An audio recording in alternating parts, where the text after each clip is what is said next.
નમસ્કાર દર્શક મિત્રો, સ્વાગત છે આપનું મંતવ્ય ન્યૂઝમાં. ગુજરાત@7 હું છું આપની સાથે નિરાલી. વાત કરીશું સમાચારોની. તો ભુજમાં એક ગ્રાહકે ખરીદેલ ગુલાબ તેલના ડબ્બામાં પક્ષીનું પીંછું નીકળ્યું હતું અને આ પ્રથમ વખત નથી કે ખાદ્ય પદાર્થમાં જીવાતો નીકળી હોય. ગુલાબ તેલના સંચાલકે આ ઘટનાને સામાન્ય ગણાવી હતી, પરંતુ જો કોઈ ઝેરી જીવાત આ તેલમાં હોય તો પરિણામ શું આવે તે એક મોટો સવાલ સામે આવી રહ્યો છે. જોઈએ આ ખાસ અહેવાલમાં.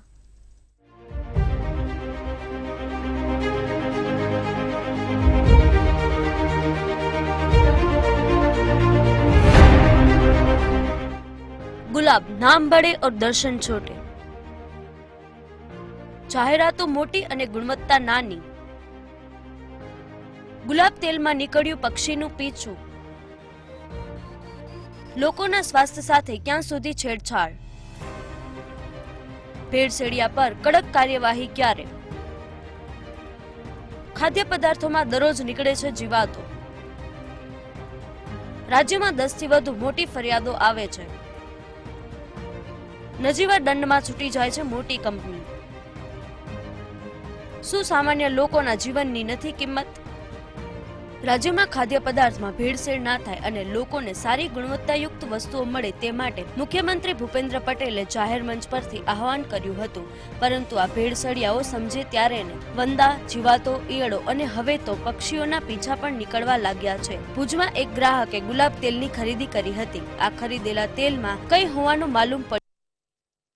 તેલની બોટલ ખોલ્યા બાદ ખબર પડી કે આમાં તો એક પક્ષીનું પીંછું છે. આ બાબતે કંપનીના ટોલ ફ્રી નંબર પર ગ્રાહકે સંપર્ક કરતા તોછડાઈ ભર્યા જવાબ આપી ફોન કટ કરી નાખ્યો હતો. મોટી જાહેરાત કરી ગુલાબ ઓઇલની પ્રોડક્ટ કપાસિયા તેલની બોટલોમાંથી પક્ષીનું પીંછું નીકળતા વિજય ભાટિયાએ ગુલાબ ઓઇલ પર કાર્યવાહી કરવાની માંગ ફૂડ એન્ડ સેફટી તેમજ સરકાર સમક્ષ કરી છે. હવે ખાદ્ય પ્રોડક્ટમાંથી જીવાત નીકળવાનું જાણે સામાન્ય બની ગયું હોય તેમ આજે કચ્છના ભુજમાં એક આવો જ બનાવ બન્યો છે, જેમાં એક ખાદ્ય જે તેલની જે પ્રોડક્ટ છે તેમાંથી જીવાત નીકળી હોવાનું સામે આવ્યું છે. ગ્રાહક છે અહીં, એમની પાસે જાણવાનો પ્રયત્ન કરશું. શું નામ છે આપનું? મારું નામ વિજય ભાટિયા છે. ખાસ કરીને આ જે કચરો નીકળ્યો છે કે જીવાત છે જે તેલની બોટલમાંથી, શું કહેશો? કહેવાનું તો એ જ છે કે ભાઈ આવી જો ખાવાની બોટલોની અંદર આવી રીતે કચરા નીકળતા હોય તો તંત્રએ એના ઉપર કાર્યવાહી કરવી જોઈએ અને ફૂડ વિભાગવાળા પણ એ લોકોને ત્યાં ચેકિંગ કરવું જોઈએ, કારણ કે આ નામચીન દુકાન છે, નામચીન તેલ છે ગુલાબ તેલ, એટલે તો આના ઉપર પૂરી કાર્યવાહી થવી જોઈએ. ત્યાં ચેકિંગ થાય અને આવું કાંઈ નીકળે તો બેન કરવો જોઈએ. લોકોના શરીર સાથે ચેડા થાય છે, બીજો કાંઈ નથી આમાં. ખાસ કરીને આ બાબતે તમે ક્યાંય રજૂઆત કે જાણ કરી હતી ક્યાંય? હા, ત્યાં ટોલ ફ્રી નંબર પર ત્યાં ફોન કર્યો હતો, પણ ત્યાં કોઈ રિસ્પોન્સ આપ્યો નહીં. એ લોકોએ કીધું કે અમે ફોન કરશું. આજે ઘણા દિવસ ત્યાં કોઈ ફોન કર્યો નથી. એ લોકોને કાંઈ એવું કાંઈ હોય નહીં. આપણી સાથે બીજા પણ નાગરિક છે, એમને જ વાત કરશું. શું નામ છે આપનું? નિશિત સોની નામ છે. ખાસ કરીને આવા ખાદ્ય પદાર્થમાંથી જીવાત નીકળવાના બનાવ બની રહ્યા છે, શું કહેશો? આનામાં તો જોવા જઈએ તો તંત્રએ ધ્યાન આપવું જોઈએ કે સરકારના ખાદ્ય પદાર્થ આજે વસ્તુ જે તેલ છે, હવે તેલવાળી વસ્તુ તો બધી જગ્યાએ તેલ ઉપયોગ થાય છે. હવે આની અંદર તમે એમ જોશો તો કબૂતરના કે એવા કાંઈક પીખડા નાખેલા છે અંદર છે. તો આનામાં શું છે કે સરકારે ધ્યાન આપવું પડે. આવી જે મોટી કંપનીઓ જો તમે હાલતું હોય છે તેલથી અને માણસો આંખ બંધ કરીને લઈ જતા હોય કે ભાઈ ગુલાબ તેલ છે, ગુલાબ તેલ કરીને લઈ જતા હોય, પછી ખાવામાં આપણે આ યુઝ કરતા હોઈએ. હવે એનાથી નાના છોકરાઓ છે, મોટા વડીલો છે, જેની તબિયત બહુ ખરાબ થાય.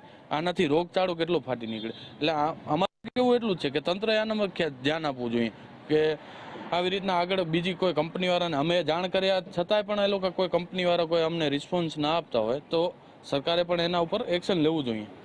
ખાસ કરીને ગ્રાહકો છે તે આવી જે ખાદ્ય તેલની પ્રોડક્ટ બનાવતી જે કંપનીઓ છે તેના ઉપર કાર્યવાહી કરી પગલાં લેવા જોઈએ તેવું હાલ ગ્રાહકો કહી રહ્યા છે. આપને પૂછવા માંગી, શું નામ છે? મારું નામ આદિત્ય વાઘેલા છે. આપણે જે રસોઈમાં જાજા ભાગે લેડીઝો જ યુઝ કરતી હોય છે ને ઉપર જતા જમવાનું બનાવે, કાંઈ પણ વાનગી બનાવતા હોય, પછી નાના છોકરાઓ બીમાર પડે, બધાય બીમાર પડતા હોય આનામાં. ને આવી રીતના ખરાબ નીકળે એટલે કોઈ પણ આપણા ઘરના નહીં પણ બીજાના કોકના ઘરના બીમાર તો પડવાના જ છે. પછી હોસ્પિટલમાં લઈ જવાના, પછી ખર્ચા લાગી જાય અલગ.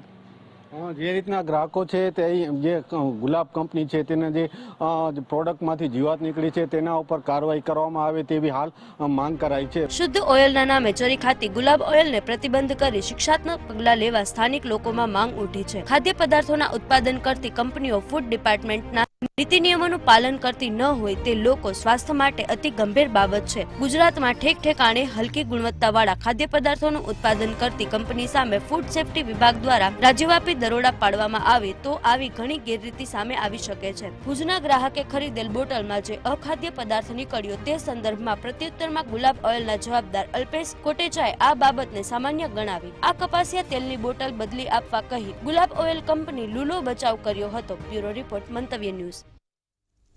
અમદાવાદ સહિત રાજ્યભરમાં નામચીન હોટલ અને રેસ્ટોરન્ટમાંથી દિન પ્રતિદિન ભોજનમાં ભેળસેળના વધતા જતા કિસ્સા સામે આવી રહ્યા છે. ત્યારે અમદાવાદના પંચવટી વિસ્તારમાં આવેલ ગજાનંદ પૌવા હાઉસમાંથી જીવાત નીકળવાની ઘટના સામે આવે છે. ત્યારે શું છે સમગ્ર મામલો, જાણીએ અમારા ખાસ અહેવાલમાં.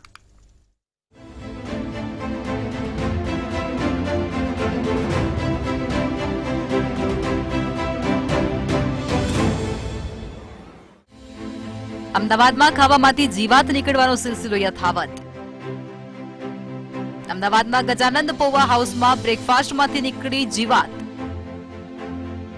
ગ્રાહકે ઓનલાઈન મંગાવેલ ઉપમામાંથી નીકળ્યો વંદો. ભોજનની ગંભીર બેદરકારી સામે જવાબદાર અધિકારીઓ ગાઢ નિદ્રામાં. વારંવાર ઘટનાઓ બનવા છતાં વેપારીઓની લોકોના સ્વાસ્થ્ય સાથે રમત. અમદાવાદ સહિત રાજ્યભરમાં નામચીન હોટલ અને રેસ્ટોરન્ટમાંથી જીવાત, વંદા અને નીકળવાની જે સમસ્યા છે તે હજુ પણ યથાવત જોવા મળી રહી છે. અમદાવાદમાં રહેતા એક ગ્રાહકને પંચવટી ખાતે આવેલા ગજાનંદ પૌવા હાઉસમાંથી બ્રેકફાસ્ટ મંગાવવાનો કડવો અનુભવ થયો હતો. ગ્રાહકે ઓનલાઈન ઉપમા ઓર્ડર કર્યો હતો, જેમાંથી વંદો નીકળ્યો હતો. વંદો નીકળતા જ ગ્રાહકે રેસ્ટોરન્ટ વિરુદ્ધ કોર્પોરેશનમાં ફરિયાદ દાખલ કરી હતી. આ અગાઉ પણ રેસ્ટોરન્ટમાંથી ઓનલાઈન ઓર્ડર મંગાવતા તેમાંથી ઈયળ નીકળી હતી, જેની વિરુદ્ધ ગ્રાહકે અમદાવાદ મ્યુનિસિપલ કોર્પોરેશનમાં ફરિયાદ નોંધાવી હતી. ઉલ્લેખનીય છે કે રાજ્યમાં હવે જેમ જેમ હોટલ, રેસ્ટોરન્ટ, કેફે વગેરે વધતા જાય છે તેમ તેમ ભેળસેળ ખાદ્ય ઉત્પાદનો તેમજ અખાદ્ય કહી શકાય તેવા ખોરાકો ગ્રાહકોને પીરસાઈ રહ્યા છે, જેને પગલે તેમના સ્વાસ્થ્ય પર સીધી અસર પડી રહી છે. થોડા દિવસો અગાઉ ફેમસ બ્રાન્ડલા પિઝામાંથી જીવાત નીકળ્યા હોવાનો વિડીયો વાયરલ થયો હતો. આ સિવાય પણ બીજી એક રેસ્ટોરન્ટ ટોમેટોઝ કેરી ઓનમાં ગ્રાહકને વેજના બદલે નોનવેજ પીરસવામાં આવ્યું હતું. અરે એટલું જ નહીં, પરંતુ બોપલના શાલિગ્રામ શોપિંગ સેન્ટરમાં માધવ ડ્રાયફ્રૂટ્સમાંથી ગ્રાહકે ડ્રાયફ્રૂટ્સ ખરીદતા તેમાં પણ ઈયળ જોવા મળી હતી. આ સિવાય પણ રાજ્યના અન્ય શહેરોમાં રેસ્ટોરન્ટ્સની આ પ્રકારની ગંભીર બેદરકારી જોવા મળી રહી છે. ત્યારે નોંધનીય છે કે વારંવાર આવી ઘટનાઓ બનવા છતાં વેપારીઓ લોકોના સ્વાસ્થ્ય સાથે છેડછાડ કરી રહ્યા છે. ભોજન પ્રત્યેની ગંભીર બેદરકારી સતત સામે આવવા છતાં જવાબદાર અધિકારીઓ ગાઢ નિદ્રામાં હોય તેવું જણાઈ રહ્યું છે. બ્યુરો રિપોર્ટ, મંતવ્ય ન્યૂઝ, અમદાવાદ.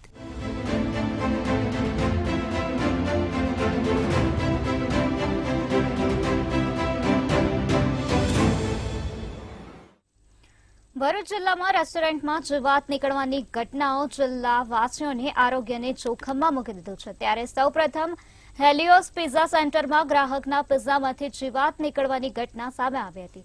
ત્યારબાદ ભરૂચની પ્રખ્યાત હોટલ ખોડિયાર કાઠિયાવાડી ઢાબામાં જમવા બેસેલ ગ્રાહકની ડીશમાં જીવતો વંદો ફરતો નજરે પડ્યો હતો. જ્યારે અંકલેશ્વર ડિસેન્ટ હોટલ નાસ્તો કરવા આવેલ વેજ સેન્ડવિચમાંથી મકોડો નીકળ્યો હતો. ત્યારે આ તમામ ઘટનાઓમાં ભરૂચ ફૂડ એન્ડ ડ્રગ્સ વિભાગે ઘટના સ્થળે જઈને નમૂના લીધા હતા, પરંતુ હજુ સુધી કોઈપણ પ્રકારની કાર્યવાહી કરવામાં આવી નથી તેવા આક્ષેપ કરવામાં આવી રહ્યા છે.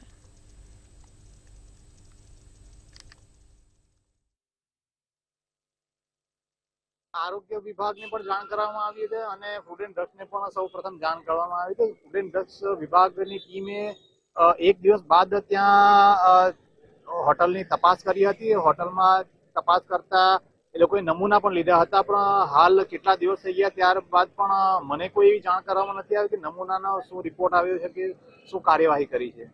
અમે અહીંયા આગળ ખોડિયાર કાઠિયાવાડીમાં અત્યારે જમવા આવ્યા હતા અને ત્યાં આગળ કચુંબરની જે પ્લેટો મૂકે છે એમાંથી જીવતો વંદો નીકળ્યો હતો અને જીવતો વંદો નીકળ્યો ત્યાર પછી અમે એના પર એક્શન લેવાની જયારે વાત કરી તો સ્ટાફ ઉપરથી અમને એમ કે છે કે તમે સ્ટાફ અમારી સાથે એટીટ્યુડ બતાવે છે.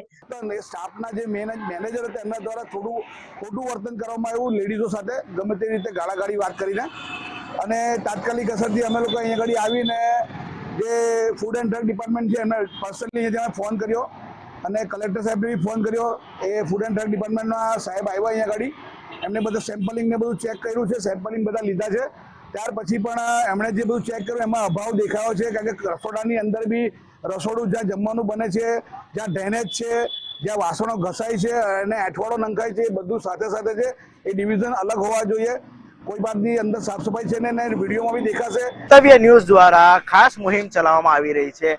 આરોગ્ય સાથે રમત નામની મુહિમમાં મંતવ્ય ન્યૂઝ દ્વારા જે જીવાતો નીકળી છે ખાદ્ય પદાર્થોમાં, તેવા તત્વોને ખુલ્લા પાડવાનો જે પ્રયાસ કરવામાં આવી રહ્યો છે, સાથોસાથ આરોગ્ય વિભાગને પણ પૂછવામાં આવી રહ્યું છે. તેવી જ વાતમાં ભરૂચ જિલ્લામાં પણ 3 ઘટનાઓ બની હતી, જેમાં હેલિયોસ પિઝામાંથી જીવાત નીકળી હતી, જે બાદ ખોડિયાર કાઠિયાવાડી ધાબામાં નીકળી હતી, અને એ બાદ અંકલેશ્વરની હોટલ ડિસન્ટમાં પણ મકોડા નીકળ્યા હોવાની ફરિયાદ ગજેન્દ્ર ગોહિલ દ્વારા કરવામાં આવી હતી. ભરૂચ જિલ્લા ફૂડ એન્ડ ડ્રગ્સ વિભાગે આ બાબતે કાર્યવાહી કરી છે.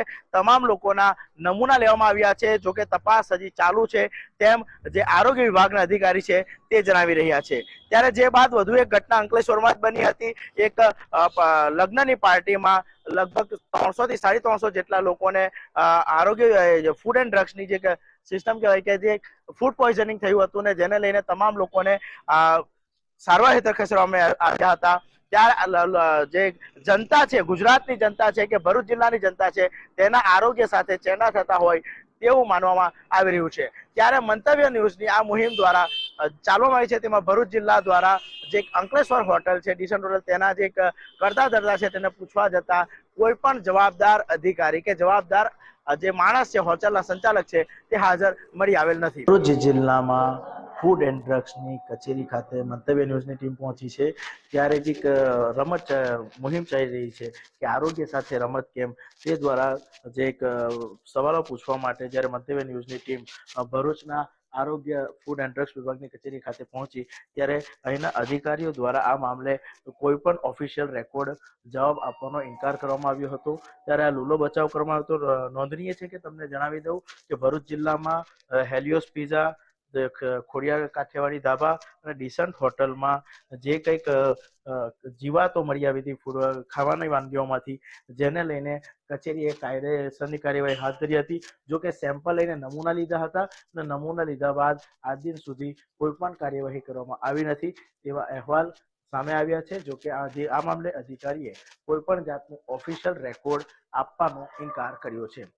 કેમેરા પર્સન ધર્મેન્દ્ર પ્રસાદ સાથે વાસુ પરમાર, મંતવ્ય ન્યૂઝ, ભરૂચ. અમદાવાદમાં શાહીબાગ સરદાર સ્મૃતિ સ્મારક ઓફિસમાં બોમ્બ બ્લાસ્ટની ધમકીનો ઈમેલ મળ્યો હતો. ત્યારે બોમ્બ બ્લાસ્ટની ધમકીનો ઈમેલ મળતા પોલીસ અધિકારીઓ દોડતા થયા હતા. સ્ફોટક પદાર્થથી ઉડાવી દેવાની ધમકી આપવામાં આવી હતી, જ્યારે એક શાળાનો કાર્યક્રમ પણ ચાલી રહ્યો હતો, જેને તરત જ બંધ કરાવી બાળકો, શિક્ષકો સહિત લોકોને રવાના કરીને કાર્યક્રમને મોકૂફ રાખવામાં આવ્યો હતો.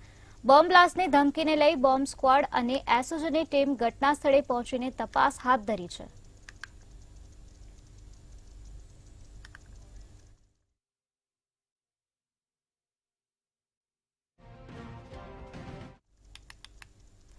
હવામાન વિભાગની આગાહી મુજબ 7 જાન્યુઆરીથી 10 જાન્યુઆરીમાં વાતાવરણમાં પલટો આવવાનો છે. હવામાન નિષ્ણાંત અંબાલાલ પટેલે આગાહી વ્યક્ત કરી છે કે દક્ષિણ ગુજરાત ઉપરાંત દક્ષિણ સૌરાષ્ટ્રના કેટલાક ભાગોમાં વરસાદ પડી શકે છે. 14 જાન્યુઆરી ઉત્તરાયણના દિવસે ઉત્તર ગુજરાત, મધ્ય ગુજરાત અને બનાસકાંઠાના વિસ્તારોમાં ભારે પવન ફૂંકાશે.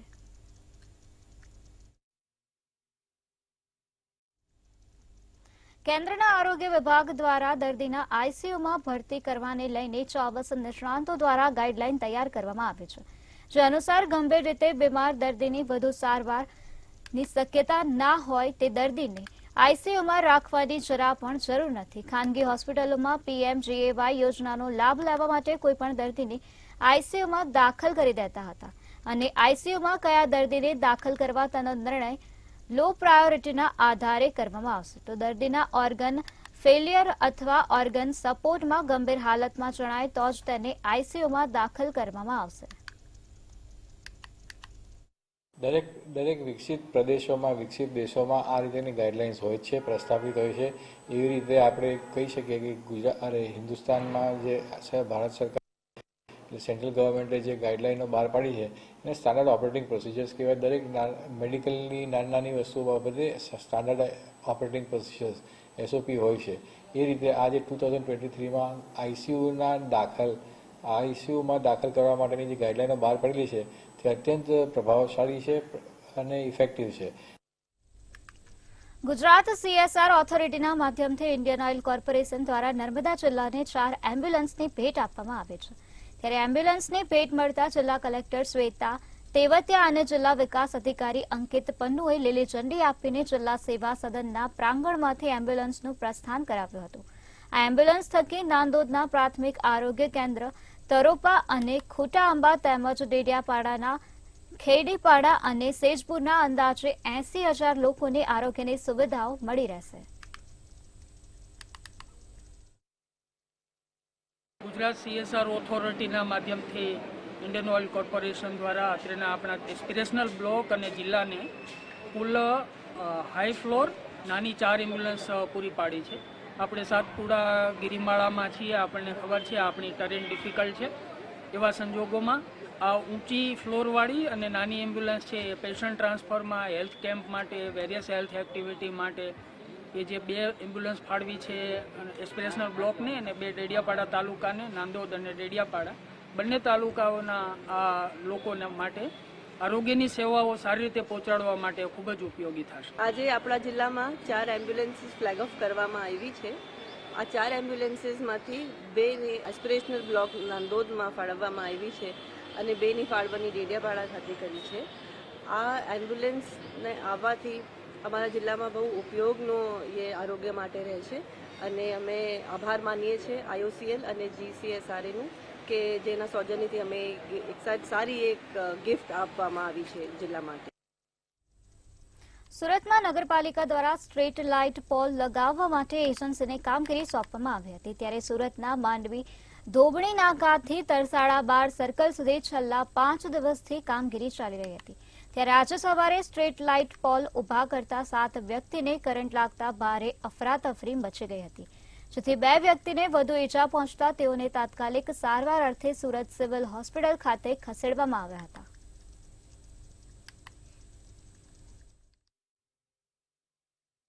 માંડવી નગરપાલિકામાં આજે સવારે 7 કામ કરતા માણસોને કરંટ લાગવાનો બનાવ બન્યો છે. વિગત એવી છે કે કાકડાપર ઓટોમેટિક પાવર સ્ટેશનના CSR ફંડ અંતર્ગત માંડવી નગરપાલિકામાં સ્ટ્રીટ લાઇટનું કામ કરવા માટે પોલ નાખી રહ્યા હતા. એ અરસામાં HT લાઇન સાથે સંપર્કમાં આવતા 7 જણને કરંટ લાગ્યો. પાલનપુર તાલુકાના ચંડેસર કુંભ મેમેર જતા માર્ગ પાસે રહેતા વિધવા મહિલા મંજુલાબેન ગેમરભાઈ ગાલવાડિયા બપોરના સમયે અનાજ દળાવવા ગામમાં ગયા હતા. તે સમય દરમિયાન તેમના ખેતરમાં આવેલા મકાનમાં અચાનક આગ લાગતા ઘરવખરી સહિત અનાજ, તેમની રોકડ રકમ અને દસ્તાવેજો બળીને ખાખ થઈ ગયા હતા. જોકે આગની ઘટનાની જાણ થતાં આજુબાજુના ખેતરોમાંથી લોકો દોડી આવ્યા હતા, પરંતુ આગના કારણે ઘરમાં પડેલા ગેસનો સિલિન્ડર ફાટતા આગે વિકરાળ સ્વરૂપ ધારણ કર્યું હતું અને બાજુમાં પડેલા પશુઓ માટેના ઘાસચારાની આગે લપેટમાં લેતા ઘાસચારો પણ બળીને ખાખ થઈ ગયો હતો, જેના પગલે આ વિધવા મહિલાના પરિવારને મોટું નુકસાન થવા પામ્યું હતું. ત્યારે આ પરિવાર નોંધારો બન્યો છે. સરકાર દ્વારા તેમને કોઈ સહાય કરવામાં આવે તેવી તેમના પરિવારજનો માંગ કરી રહ્યા છે. ફોન આવ્યો હતો કે મારા કાકીની સાપરું બળી ગયું છે, તો નીલેશ તું તાત્કાલિક ત્યાં સાપરે જા. હું તાત્કાલિક સાપરે ગયો, જોયું તો ખૂબ જ ખતરનાક બધું થઈ ગયેલું હતું. બધું સળગી ગયું હતું. મારા કાકીને કશું વધ્યું નથી. મારા કાકીના કાકો હમણાં જોબ થઈ ગયેલા છે અને તમે જોવો તો એમના કમાવાળો છોકરો નેટ મોટો થયો, નેટ કમાવાનું ચાલુ કર્યું છે અને બધું એને ખાવાનું, એને પહેરવા ઉઠવાનું કશું રહ્યું નથી. આજે સાંજે ખાવા માટે રોટલો કરવો હોય તો ધાન નથી રહ્યું, બધું બળીને સળગી ગયું છે. સવારમાં કપડાં પહેરવા પણ કપડાં નથી રહ્યા. કસકડીને આગ ચાલુ થઈ, ધૂણા ગોળ દેખાવા મળે એટલે આજુબાજુના બધા દોડીને અમે આવ્યા. એ લોકો ઘરનું તો કોઈ હતું જ નહીં, ગોમાં દળાવા ગયેલા હતા એટલે કોઈ હતું ને. અમે આજુબાજુના ખેડૂતો ભેળા થઈ અને એને ઓલાવવાની કોશિશ કરી, ઓલવ્યું, પણ હજુ સુધી આગ ચાલુ છે એવી. અને ઘર વખરી ગેસનો બાટલો, ફ્રીજ, ટીવી અને ખાવાના અનાજ કે ગોદડા કે પછી એમને કાગળિયા બધું બળીને ખાક થઈ ગયું. એની પાસે 2-5 હજાર રૂપિયા જે પેટીએમ હંગરેલા હતા એ પણ બળીને ખાક થઈ ગયા છે અને એક લુગડું પહેરવા અત્યારે રહ્યો નથી. નર્મદા ડેડિયાપાડાના આદિમ જૂથ ધરાવતા મોલકાપાડાના સમાવસ્ત ગામોમાં આધાર નોંધણી કેમ્પ યોજાયો હતો. સરળ સ્વભાવ, ભોળપણ અને અથાગ પરિશ્રમી પ્રકૃતિ પ્રેમી આદિવાસી સમાજનું આભૂષણ છે. આદિમ જૂથોના વિકાસ માટે સરકારે વિશેષ પ્રાધાન્ય આપીને તેમને મતદાર ઓળખપત્ર, રેશન કાર્ડ, આધાર કાર્ડ, જાતિનો દાખલો વગેરેના આધાર પુરાવા, કલ્યાણકારી યોજનાનો લાભ ઉપલબ્ધ કરાવવામાં આવ્યો. આદિમ જૂથોને અનેક સરકારી યોજનાના ફોર્મ ભરાવીને લાભ અપાવવામાં આવ્યો હતો. તો ગામના કુલ 55 આદિમ જૂથ કુટુંબો પૈકી 55 કોટવાડિયા સમાજના આદિમ જૂથોને ડોમિસાઇલ કાઢી આપવામાં આવ્યા હતા. સમાજમાં અમારા માટે જે સરકારી યોજના વિશે જે માહિતી બહાર પાડી છે એમાં અમને જે આધાર કાર્ડ નહોતા તે આધાર કાર્ડ બનાવવા માટે એ પણ બની ગયા છે, રેશન કાર્ડ નહોતા તે રેશન કાર્ડ પણ બની ગયા છે અને સાથે સાથે રેશન કાર્ડમાં ઉમેરો પણ નામ કોમી ઉમેર પણ કરવા માટે જોગવાઈ સરકારે કરી છે. એટલે અમારી સરકારને બહુ અમને આદિમ જૂથ માટે જે ફાયદો છે એ અમે લાભ લેવા માટે અમે કોટવાડિયા સમાજ અમે હાજર રહી કેમ્પમાં અમે જોડાયા છીએ. એમાં જે પીએમ જનમન યોજનાનું સર્વેનું કામગીરી હાલમાં ચાલી રહેલી છે. હાલ અહીં મુલકાપાડા ગામે એક કેમ્પનું આયોજન થયેલું છે જેમાં ઘણા બધા ગામો છે કે મુલકાપાડા, બેડદા, દેવગામ અને કુંડી આંબા છે. એ દરેક ગામના અહીં ભાઈઓ તથા બહેનો બધા આવી રહ્યા છે અને લાભ લઈ રહ્યા છે. અત્યારે હાલ ગુજરાત @7 માં બસ આટલું જ. વધુ સમાચારો માટે જોતા રહો મંતવ્ય ન્યૂઝ. નમસ્કાર.